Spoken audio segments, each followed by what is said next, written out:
I have found in giving talks on this subject that it triggers all kinds of questions.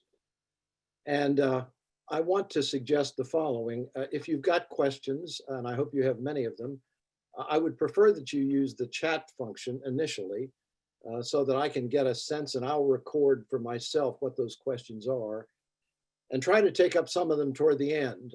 And if I don't get time to do that adequately at the end, I'll try to, over the week, identify a few of them that I can talk about at the very beginning of the next session. And then in the final session, we're going to do 5 sessions.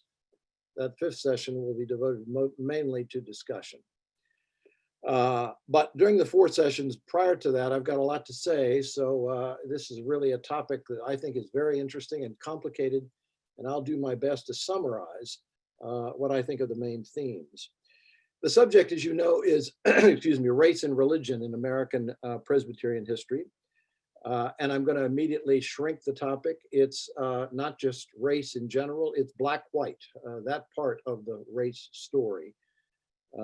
I'm sure you know, all of you in this room know that there are other aspects to it: Native Americans, Asian Americans, a whole series of other components to the story of race and religion in American Presbyterian history. I'm just going to focus on the black-white one because it's the heart of the problem, if I can put it that way, and it's the thing which most obviously is in focus today. I'm going to talk about, in a way that surprisingly doesn't always happen, both black and white involvement in this problem. American Presbyterian history is very much a story of, from a typical version of it, is a story told by whites about whites. But there is a very important component to this having to do with black Presbyterians. And I hope one of the things you'll carry away from this series of talks is how important that is. Thirdly, by way of preliminaries, I'm going to talk about the larger, what we today sometimes characterize as mainline Presbyterian denominations. There have been others, a whole series of what sometimes are characterized as splinter denominations. But I think for purposes of this talk, since Lewinsville has been very much a part of the mainline Presbyterian denominations, I will focus on that. The other thing I'm going to talk about, which is a very important aspect of this, I'm going to talk about both internal politics within these churches, Presbyterian denominations, and I'll talk about the plural in a moment, but also external, that is their relationship to the wider environment, to the body politic, and issues of race in the body politic. The series of talks that I'm going to be giving has 4 components. I'm going to talk today about slavery, the slavery era, which runs from the early 1700s through, of course, the 1860s, when slavery is outlawed in the United States of America. Secondly, next week, I'm going to talk about segregation, and that is a period which runs from the 1880s. Again, I'll discuss these dates as I get to the topics. The 1880s through the 1950s. By the 1960s, you get to the beginning of the era of desegregation, and I'll talk about that period in the 1950s and 60s in my 3rd talk. And then the 4th talk will be on the reaction against that, and it really was a reaction against it in the last quarter of the 20th century, the 1970s, 80s, and on into the 1990s. So those are the 4 parts. And then in the 5th week, we'll get into the trying to make sense of it all and talk about the current situation.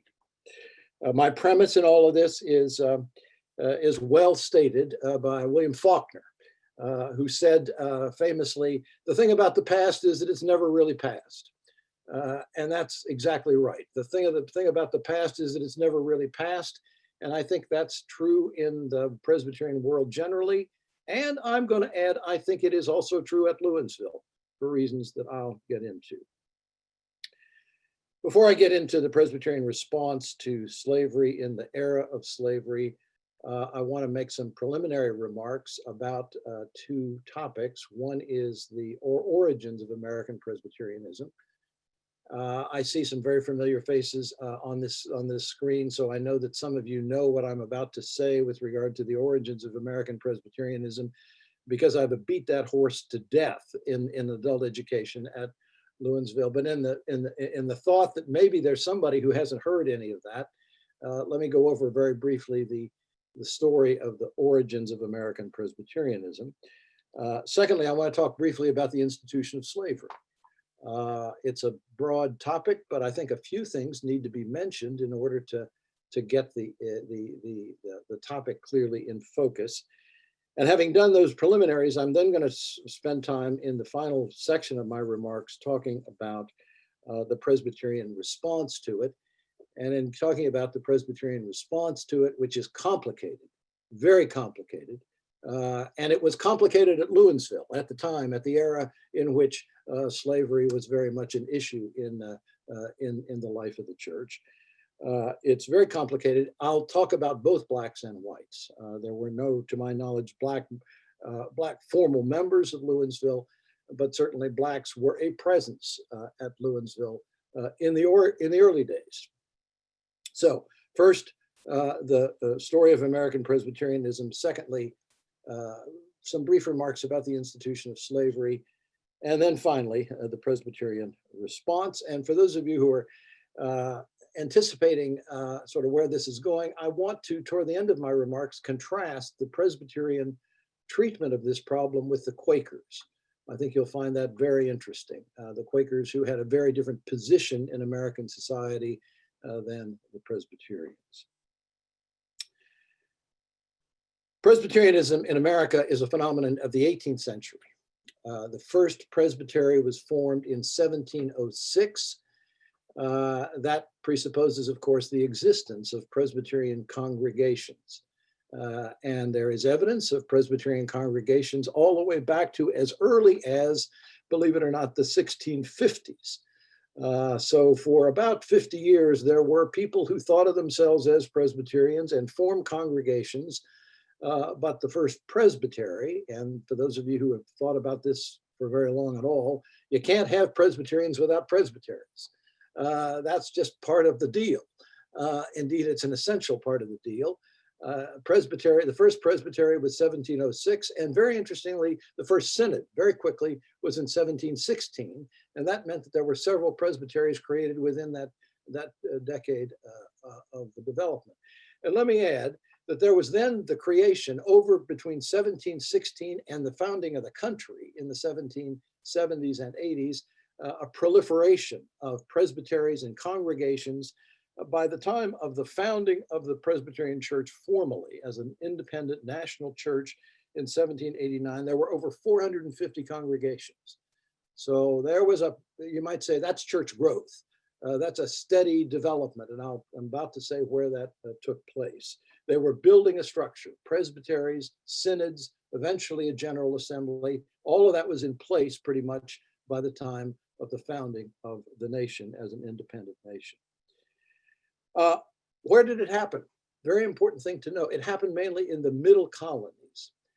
Historians talk about the New England colonies, the southern colonies, and then there is this block of colonies called sometimes the middle colonies, in the middle area of the North Atlantic region: Delaware, Long Island, New Jersey, Pennsylvania, and a bit in Maryland.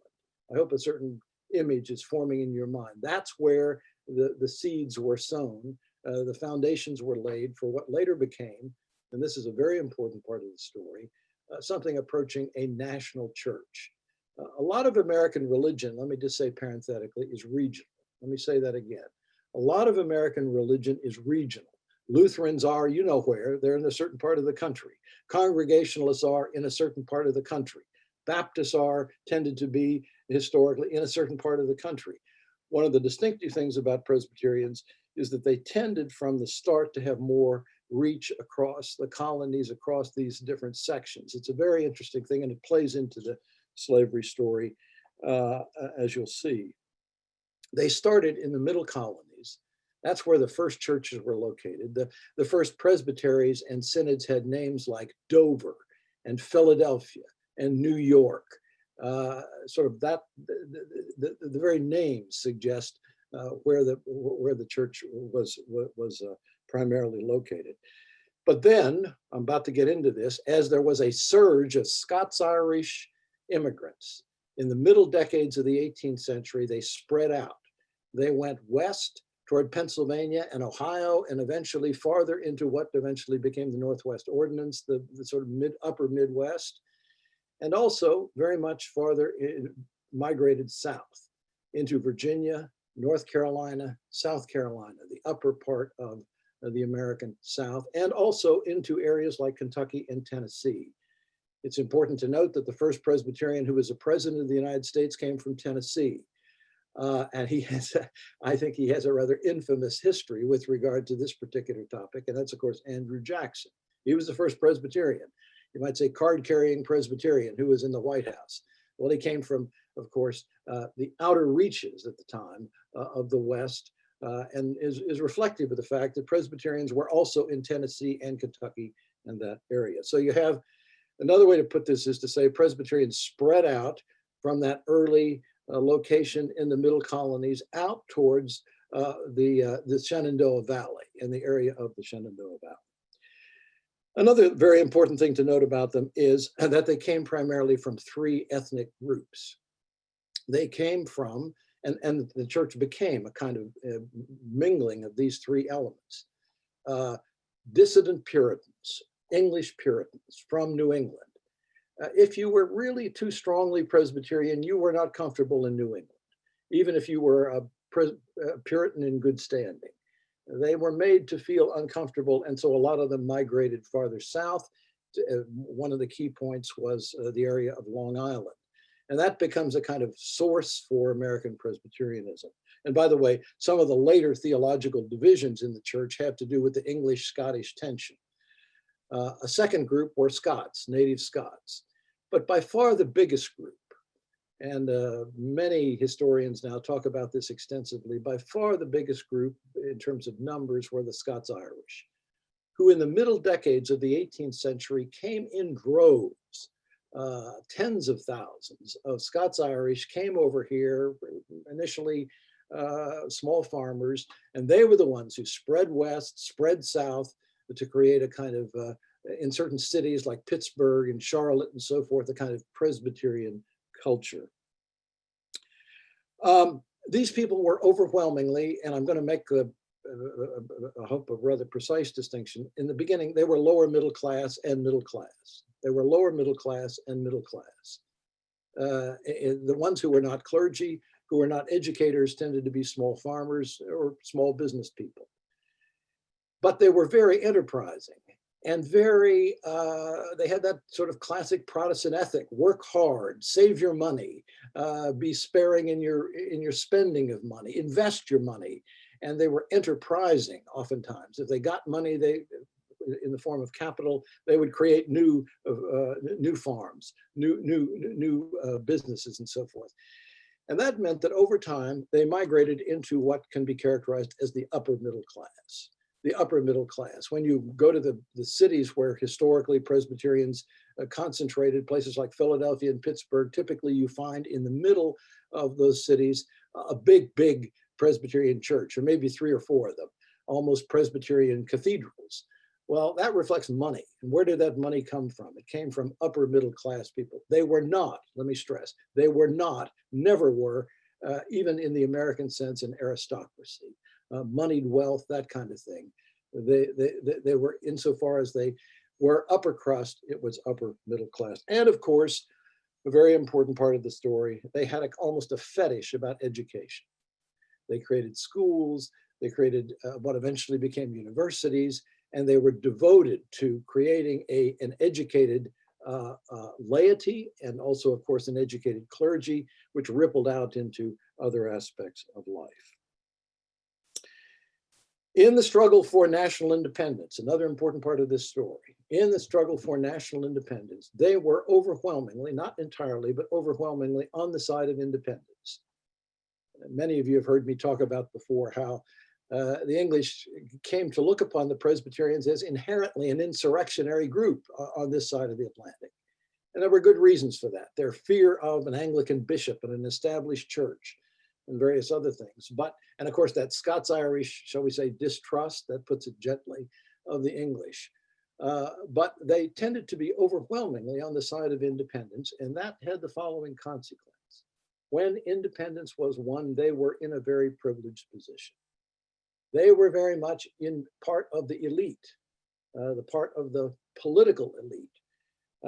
It's oftentimes been said by historians that there were 4 key religious elements in the making of the forces that made possible the achievement of independence in the United States. And those 4 were the Congregationalists in New England, some Anglicans, the Anglicans were deeply divided on this, the Presbyterians, and then finally a 4th group represented by somebody like Thomas Jefferson, who were characterized at the time oftentimes as free thinkers. So you had those 4. And because the Anglicans were so divided and so many of them eventually left, went north to Canada or went back to the old country, it really was the other 3 who, in terms of religious dynamism, were important. Now, I stress all of that for the following reason. The Presbyterians, our topic is slavery. The Presbyterians were very much part of the group of forces shaping, controlling the development of American society. They were not marginalized at all. They were insiders, and they were influential. And they had, as time went by, the kind of energy as an institution, that is the Presbyterian Church, that made them real movers and shakers in society. You can't say that the Presbyterians were, shall we say, outsiders when it came to the darker sides of American life at the time. They were very much in a position to influence the state of the debate, the state of what happened with regard to slavery. It's a very important thing to grasp. The Quakers ultimately were in a very different position. The Presbyterians, like the Anglicans, like the Congregationalists, were movers and shakers. And just think about that. That's a very important thing to think about in relation to the larger topic of the relationship between religion and social problems in society. Some people are insiders, some people are outsiders. The insiders are in a very different position. Final thing I want to say with regard to the brief sketch I'm giving you here of Presbyterianism at the time is the following. As early as the 1780s, there were Black Presbyterians. Let me say that again. As early, people who identified themselves as Presbyterians, Black Presbyterians. And almost all these Black Presbyterians were, insofar as we have record of them, free Blacks. They were people who were not slaves in the North. Overwhelmingly, they were in the North. And I mentioned the 1780s for the following reason. By the 1780s, you already had, and this immediately raises fascinating questions in my mind at least, you began to see the emergence of Black Presbyterian congregations. Black congregations for the colored people, sometimes even named that, Colored Presbyterian Church of New York City. Of course, the fascinating question is, why would that be necessary, especially in the light of other things I'm going to get to in a moment. So you had these Black Presbyterians, and the interesting thing about it is every one of these Black congregations, as far as we know, had a Black clergy man, it was always a man, who was certified by Presbytery as being sufficiently educated and theologically orthodox to be appropriate to be ordained. Isn't that interesting? The 1780s, the 1790s, you had these Black, and by the time of the Civil War, you had dozens of these Black congregations in the North, all almost entirely made up of free Blacks. The other thing to note about it is that in the course of the 18th and on into the early 19th century, this produced a whole series of very distinguished Black leaders, almost all of them clergy. Almost all of them clergy. I will mention names as we go along, and some of you who are interested in the topic, I can give you, there are probably 8 or 10 of these people who are now very distinguished names in American Presbyterian history. They have been neglected in the telling of the story of American Presbyterianism, but they were very, very important people. For example, let me give you one name, Henry Highland Garnet, one of the great patriarchs of not just American Presbyterianism, but also the religious side of the abolition movement.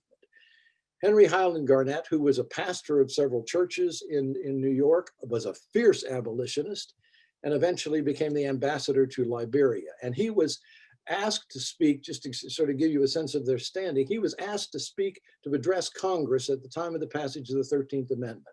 So that's, you can't get more sort of insider status than somebody who's called to speak, to address Congress on behalf of the religious community.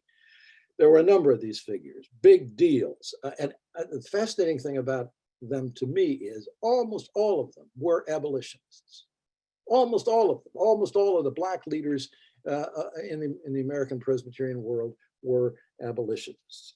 And of course, they were very well respected in the Black community for their standing as educated people with professional accomplishments.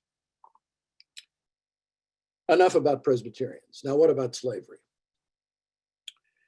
Slavery, one of the most important things I have to say this morning is the following. When Presbyterians come on the scene, remember that date, 1706, when Presbyterians come on the scene, slavery is already a very well-established institution in American life.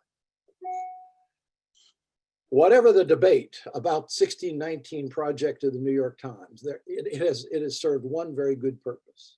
It has reminded Americans that slavery, the origins of slavery, go all the way back to the 16 teens on this side of the Atlantic. So just imagine, that was a century before the creation of the first presbytery. So by the time these Presbyterians are sort of acquiring some organization and some life in the society, slavery is already a very well-established institution. And it's taken for granted in the British Empire, in the North Atlantic British Empire. Indeed, not only is it taken for granted, but it is thought to be an essential part of that empire. We oftentimes, I think, those of us who haven't studied very much of it, and I would include myself in this, don't appreciate the extent to which it was important to this project of building an empire. And keep in mind that the Brits were at that time in great competition with the French and the Spaniards and the Portuguese and so forth for control of various parts of what were thought to be very lucrative opportunities for business. This enterprise was built upon creating opportunities for commerce, industry and commerce, and very quickly it became evident that slavery was very useful in the creation of certain crops which were crucial to the economic development of this empire. And you know what these crops are, but let me just list them. They're all the kinds of crops which are rely upon at the time plantations, the kind of thing that you produce in large quantities, large enough quantities enough to really make a pound, make a lot of money. It requires a plantation. And those are, of course, tobacco, sugar, rice, and eventually cotton. Let me say that again, tobacco, sugar, rice, cotton. Sugar in particular is very important. And by the way, there were huge debates among abolitionists about whether you should ever use sugar. And there were boycotts. Women in particular were very active in boycotts of sugar. We're not going to use sugar in our tea. That's just not right. We'll find some substitute for it. Why? Because it was thought to be, there was even this phrase used, demon sugar. Sugar was so important to the abolitionists because they saw it as one of the reasons why enslavement was so popular. And of course, what develops out of this in this period, and this already exists before the time of the Presbyterians come on the scene in a significant way, is an elaborate, extensive slave trade, a trade in human beings. Fortunes, huge fortunes were made on trading in human beings. That's, by the way, the main reason why it not only existed, but continued to grow. And that's another thing I'm going to be stressing here in just a moment. It really grew. It grew dramatically in size and importance in the period between the founding of the American Republic and the Civil War. Between the 1780s and the 1860s, slavery, which already had been a part of American life, grew and grew and grew and became more and more important. Why? Because it was a source of enormously promising fortunes. By the time of the Civil War, there were, it's estimated, about 4 million slaves in the United States. And at the time of the founding of the country, there were less than 1 million. So I hope you see the magnitude of that jump. You go from somewhere in the neighborhood of 800 or 900,000 slaves to 4 million in that period. That's just a kind of dramatic indicator of the popularity of slavery as an institution in the time after the founding of the American Republic and all the debates which that set in motion. Now, the mention of that brings me to my final preliminary point. From the 1750s on, the legitimacy of slavery was a subject of intense debate throughout the colonies. Let me say that again. From the 1750s on, and of course, what I'm talking about is not only the colonies, but then the new United States of America, all the way to the Civil War, it was a subject of intense debate. Part of the reason for that was the struggle for independence and the whole influence of natural rights ideas and equality and all those sorts of democratic themes immediately triggered thoughts about slavery. But in addition, it triggered thoughts among Christians about the legitimacy of, from the point of view of their people's understanding of the gospel, the legitimacy of human beings owning and exploiting other human beings. So from the 1750s on, there was intense debate. And the Presbyterians, being part of this, shall we say, group of movers and shakers forming, developing American society, you could not, if you were a Presbyterian, you could not be oblivious to that. You could not be unaware of it. Now, whether you were a participant in that debate, that's another question. But it was sort of inseparable from the public life of the nation in that period. I stress that because every once in a while you will hear people say, this is a very common thought, actually, when in sort of casual conversation about the morality of slavery. People will say, well, they didn't know any better. Back there, they had different understanding. I just want to say to that nonsense. Once this debate was in motion, and by the way, a fascinating question, not for me to settle, is why did that debate break out then when for centuries it hadn't developed? That's a really interesting question. But in the late 18th century, throughout the European world, there's this sort of powerful debate about slavery developing, and Presbyterians, being who they were and being part of this world, clearly were caught up in this debate. And not only were they caught up in this debate, but it was, I'm tempted to say, an integral part of Presbyterian life, especially in the judicatories and presbyteries and synods and so forth. You could not get away from it. I'm amused sometimes when somebody will say, well, I don't like politics in church. Well, my reaction to that is join another church. Because in the Presbyterian world, there have been episode after episode where Presbyterians, because of their sort of DNA with regard to public life, are naturally drawn in the direction of issues which are contested. And they are contested in the life of the church as well as outside. Now, I get to, finally, you might say, the Presbyterian response to all of this. Presbyterians are inheriting this world in which slavery is a big institution and a growing institution, and at the same time, a highly debated institution. The first thing I want to say about this is the following. It's very clear that lots of Presbyterians owned slaves. Lots of Presbyterians, and some famous Presbyterians owned slaves. John Witherspoon owned slaves. Francis McLean owned slaves. He's oftentimes thought of as sort of the founding father of American Presbyterianism, a Scots-Irish gentleman, clergyman, because he was the one who made the effort to call together the people who created this first presbytery. But if you look at most of the, shall we say, the patriarchs of American Presbyterianism, most of them had some slaves. They did. Now, some of them in the South had huge quantities of slaves. Witherspoon had a couple. McLean had a couple.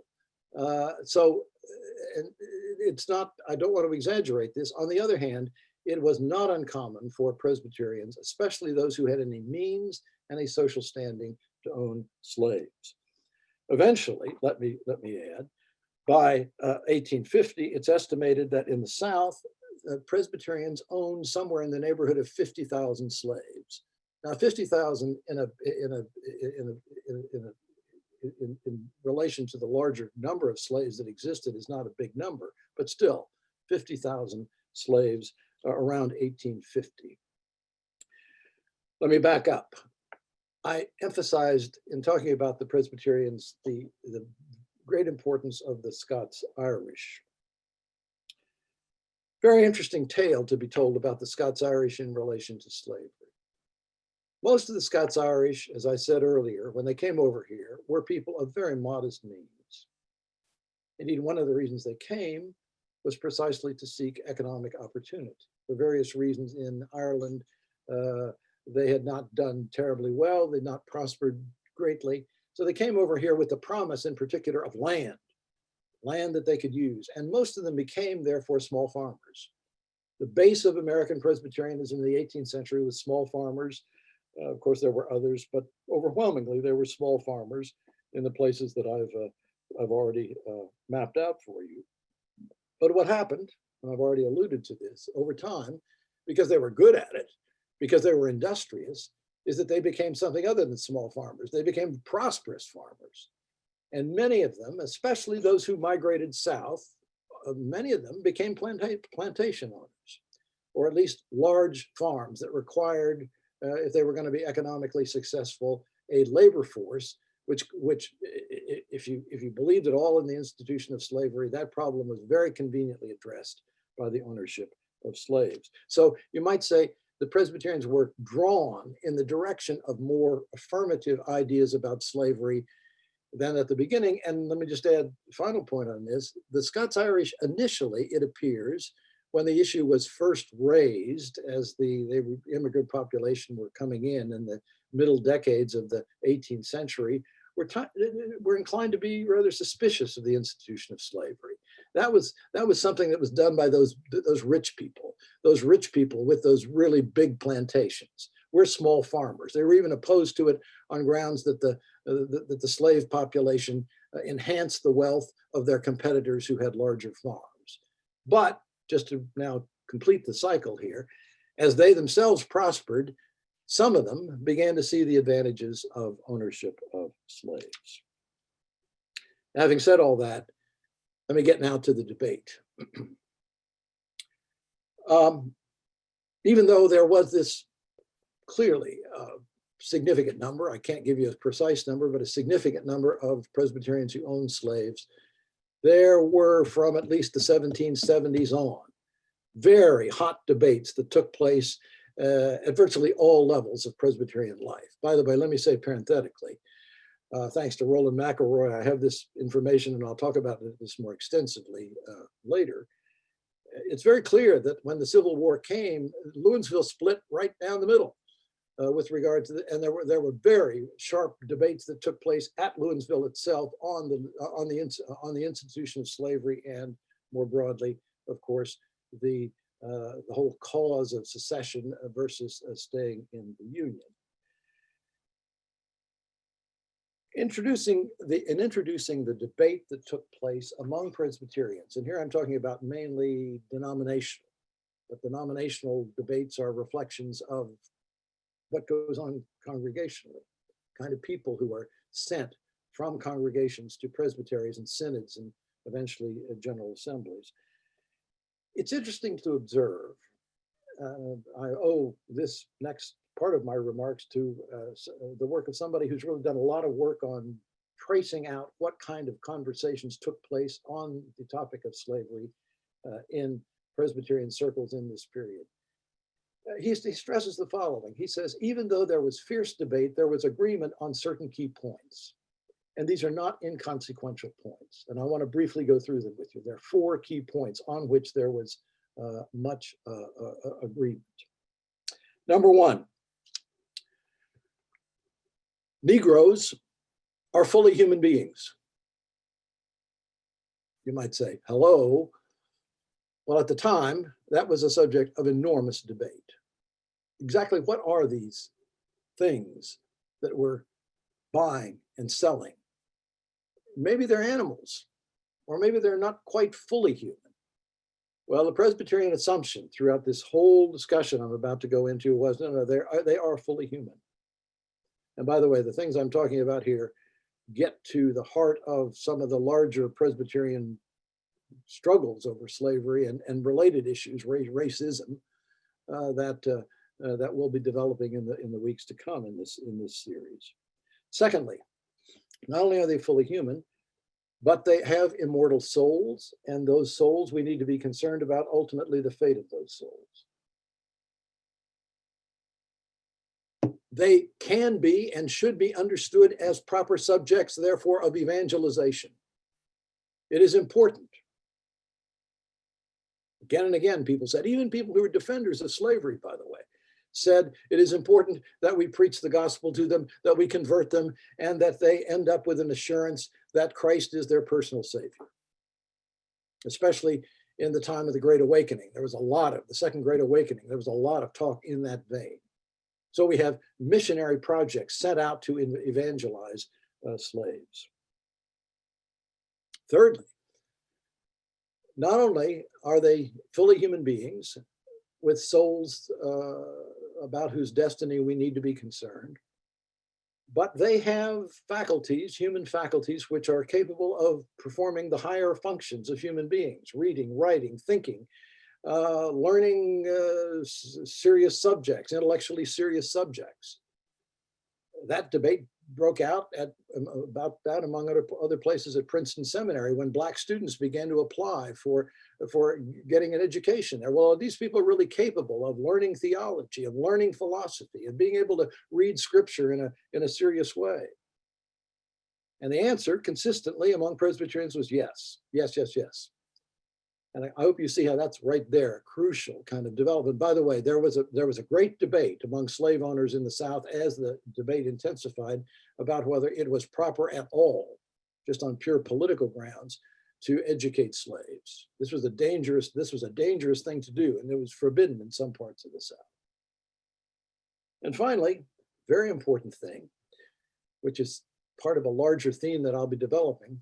The idea was at the time of slavery that it was not only because there were fit objects for evangelization, fit objects of educational processes, which would enable them not only to read and write, but to read the Bible for themselves. It was also important that Negroes have worship experiences complementary to, corresponding to the ones that white had, public worship. And interestingly enough, the practice in the time of slavery was for Blacks and whites to worship together. Now, Roland tells me that when Lewinsville had its earliest structures, there was a balcony at which slaves, which was populated by slaves in that time. When people brought their slaves to church, they brought them to that balcony up there. I remember when Betty and I joined Lewinsville that there was a balcony. Doesn't exist anymore, but that balcony was the place where slaves were sent. And of course, the idea was it is terribly important that the slaves have that experience. So in the era of slavery, you had, if you will, desegregated worship. That the segregation of worship comes later. Now, with those four things, you might say, how could there be debate? I mean, that's a kind of interesting foundation. But what then could happen? Well, there was fierce debate among people who agreed to all of those things. And a whole talk could be given over to some of the details of this debate, but I'm going to summarize it briefly in order to get on to a couple other points. There was a full spectrum of disagreements about the legitimacy of slavery, ranging from people, abolitionists, who said, this is wrong and it needs to stop right now, immediately. Or if not immediately, at least we need to do everything in our power to dispense with this or with this institution, to delegitimize it, and to and then the next question was, and to do what? And of course, that immediately raised all the questions of, well, then what are these freed slaves going to be like, and what are we? And of course, and the common answer to that, by the way, was send them back to Africa. And Presbyterians in large numbers believed, insofar as they had an abolitionist position, that the right thing to do was to support something called the American Colonization Society, which was designed to fund and make possible the movement of former slaves, freed slaves, back to Africa. At the other end of the spectrum, and this became more and more a developed position as slavery was contested in Presbyterian judicatories, and then seminaries began to, in certain parts of the country, mainly the South, to produce people who were willing to defend slavery. At the other end of the spectrum were people who said slavery not only is the will of God, but the existence of this institution is providential. It is providential. It enables people who otherwise would have never heard the gospel in dark Africa, who would never have heard the gospel, to receive the gospel. And these people who are clearly not fit for any kind of free existence that would be a good one are best, their needs are best accommodated through the institution of slavery. So you had a theology of slavery that developed, and there were important distinguished Presbyterian theologians, believe it or not, who were active proponents of a theological defense of slavery. And then there were all kinds of mediating positions. A couple of the mediating positions, just so you know, it was not uncommon for people to say, as these debates unfolded, yeah, we need to eliminate slavery, but not now. And there was great anxiety about moving with speed, with any kind of alacrity on this. Why? Because people sort of had visions of a chaotic situation, maybe a dangerous situation to develop if slavery was abolished quickly.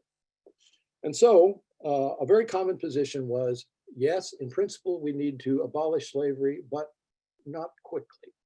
Over time, maybe several generations, we can accomplish this. That was a very sort of common view among those who had, shall we say, a more moderate version of the abolitionist position. On the other side of the equation were people who defended the institution of slavery, but recognized very quickly, how could you ignore this? Because it was debated seriously in Presbyterian and other circles about what the facts on the ground were.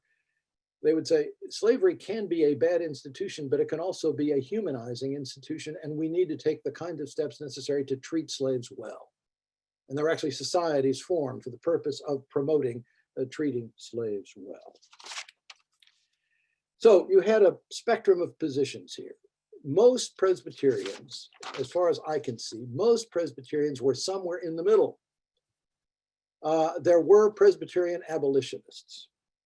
I want to name just a couple because they're quite significant voices. Benjamin Rush, I think of him as a heroic figure because he was a signer of the Declaration of Independence, a Presbyterian layman, a physician, a big deal a mover and shaker in the political circles at the time of the struggle for independence. He was an active proponent of abolition. And one of the people who was very active in creating the American Abolition Society. Another one was a man called David Rice, who was educated at Princeton Seminary, became a kind of evangelist to Negroes, as they were called then, but eventually became so outspoken in his insistence on the need for abolition of slavery that he was driven out of several places. He wound up in Kentucky, where he continued to be, to the end of his life, a proponent of abolition, and again, somebody who was active in the creation of an abolition society. Later, and her role is more ambiguous, but she was very much in this world, Harriet Beecher Stowe. Of course, the Beecher family were a famous Congregationalist family who were very much on the side of abolition, and her work, Uncle Tom's Cabin, played a very important role in shaping public sentiment prior to the Civil War. Now back to the Presbyterian story with regard to the judicatories. There was hot debate that went on for decades. If you didn't like going to meetings where there was hot debate, as I said earlier, you probably needed to join another church, because this just went on and on. And in fact, as a matter of fact, it got more intense and more polarized over time. There were periods of quietness, but then it would erupt again. And it's pretty clear from the evidence that the people who were getting the upper hand in those debates were the enemies of slavery. Let me say that again. As these debates unfold, and keep in mind, this is at the same time that they're creating, in the 1780s, they're creating their national church, their independent church.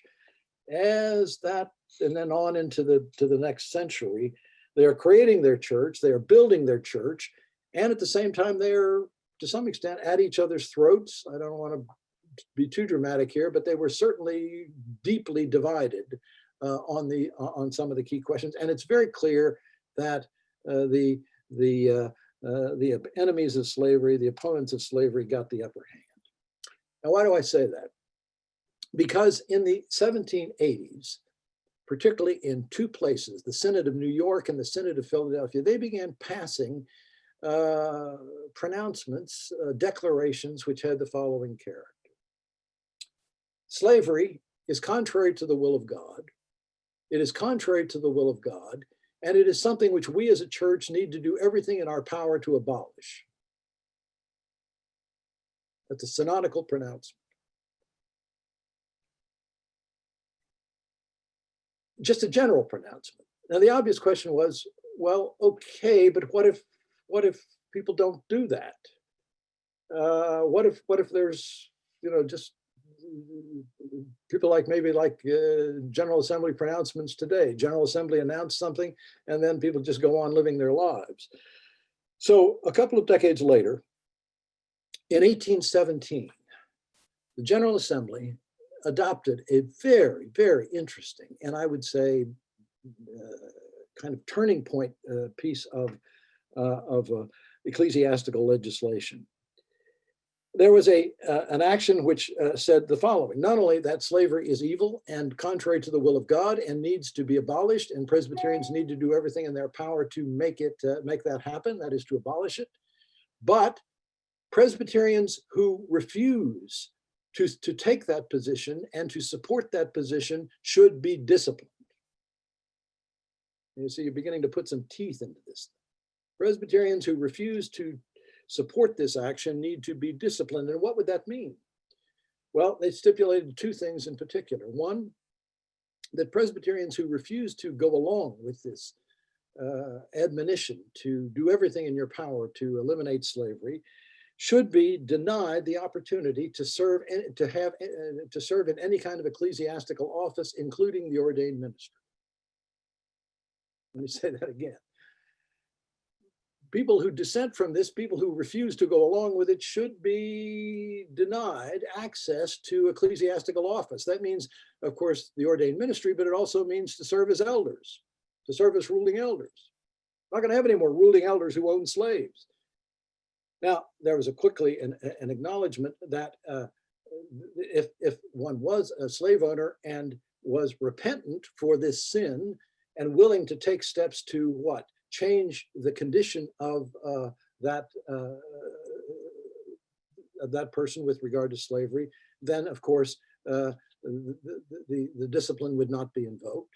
But the clear idea was, if somebody is unrepentant and continues to support the institution of slavery, they should suffer penalties.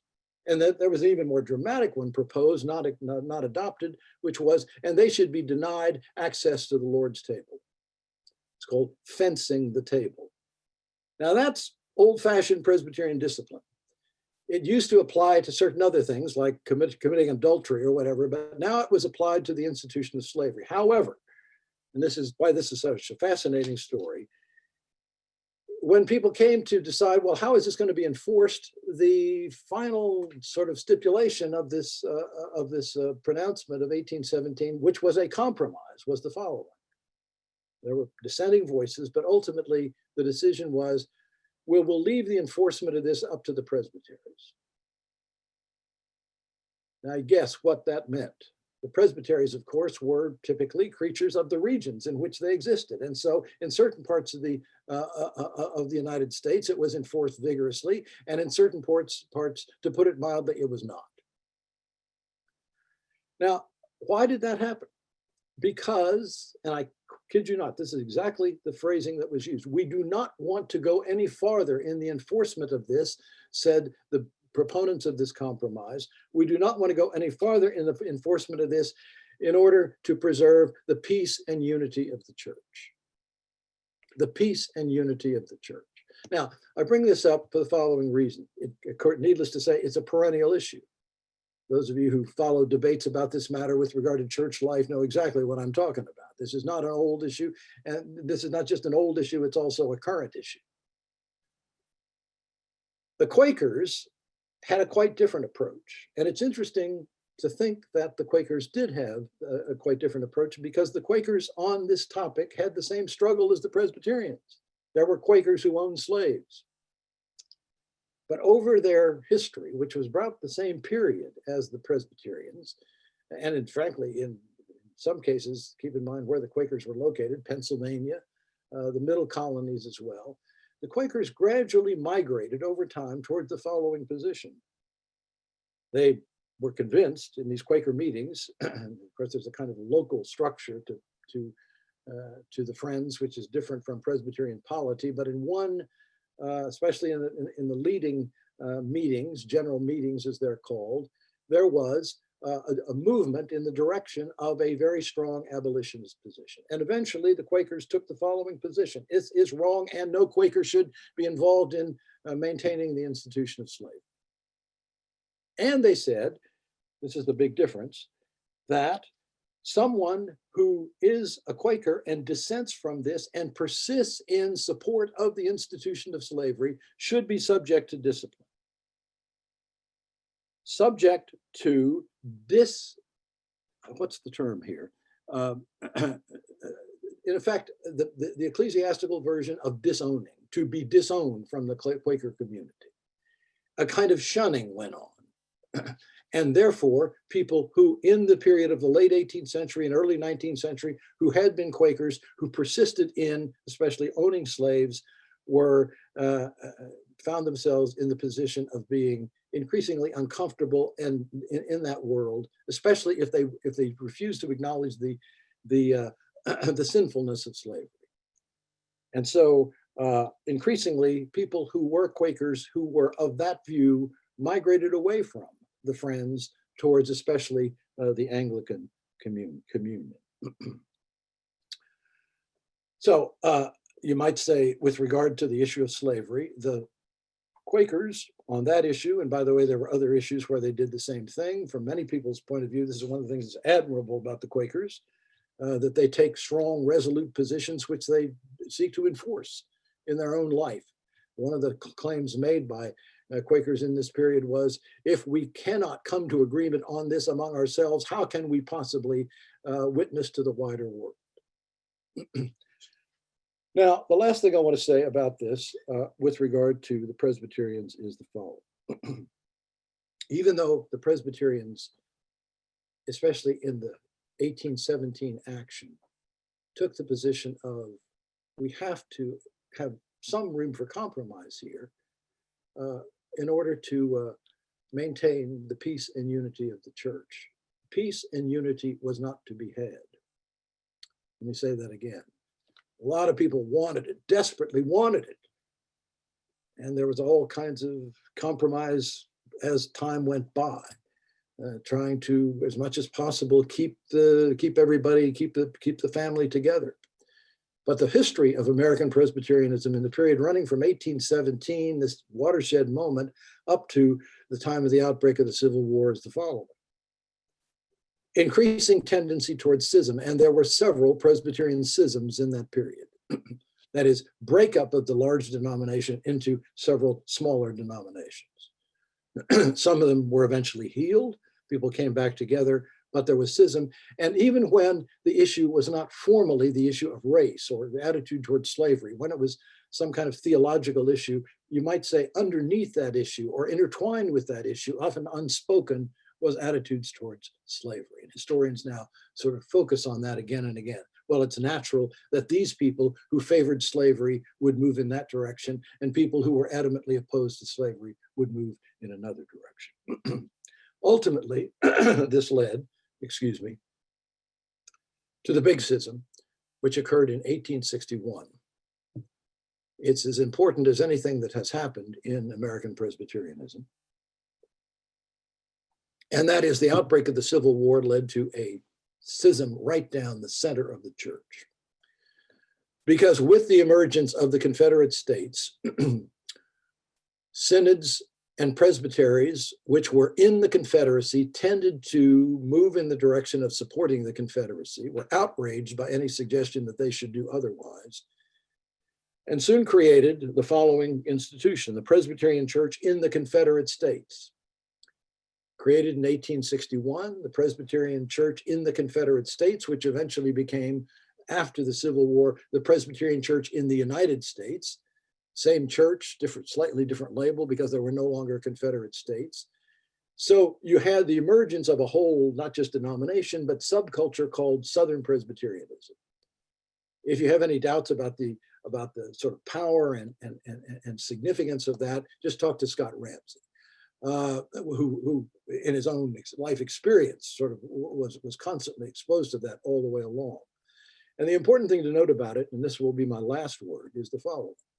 That schism, which gave rise to, or was part of, it didn't really give rise to, but was part of a whole Southern culture, a Southern way of being Presbyterian, different from Northern Presbyterians. That schism existed all the way up to the 1980s. So over 100 years it existed. And it was not, I think, really overcome until something crucial happened. And I'll get to this in later talks, but the crucial thing that happened was the following. In the 1960s and early 1970s, there was another schism in our own denomination, which led to the creation of something called the PCA, the Presbyterian Church in America, largely a Southern denomination. And the PCA took with it most of the people who migrated out of the what was called the Presbyterian Church in the United States of America at that time, migrated out of that to form the PCA, were people who were opponents of union with the Northern Church. Once they were gone, then it became possible to overcome this division which had existed for so long. I'm going to stop there, and I think we've got a few minutes, maybe for let me react initially to some of the questions in the chat.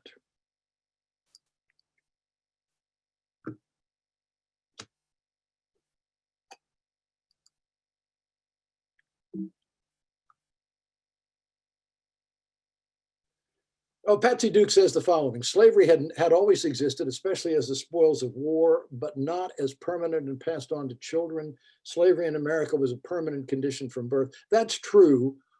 I think it's a little bit of an exaggeration to say it hadn't existed before, but it hadn't existed before in a way that was as specifically tied to race as it was in the American South. Lytton Brooks, Scots-Irish culture is historically strong in Appalachian working class culture. Yet Appalachia is not perceived, at least by me, as an area of strong Presbyterian influence. Am I correct? And if so, how is this reconciled? That is, your impression is exactly right. And here's what happened.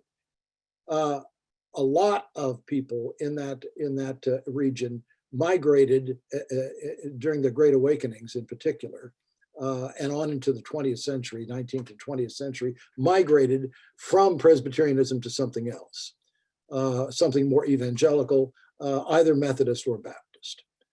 A lot of the population of the current Scots-Irish segment of American society were people who were Presbyterians at one point and then migrated to something else. Let's see. For some reason, I'm having difficulty getting up here. Let's see.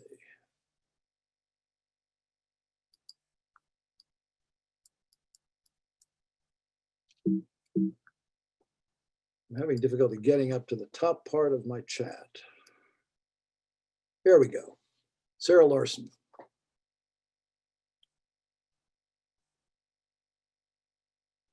To what degree, in your estimation, was the economic competition between North and South the motivating force, as in follow the money, or would it have been plausible that Presbyterians would have been used to tilt the balance of power?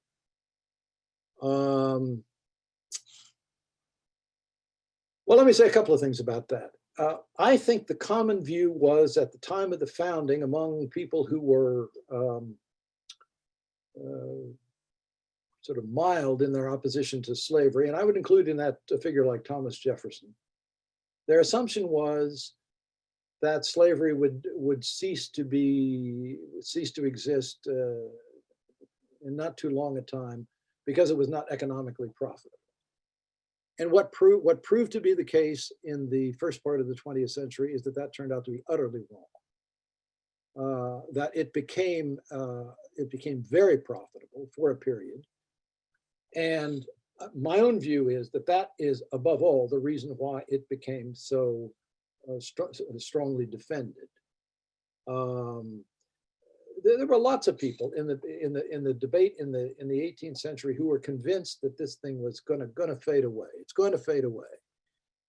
And then there was the recognition in the early part of the 19th century, in particular, that this is really a gold mine. We can do all kinds of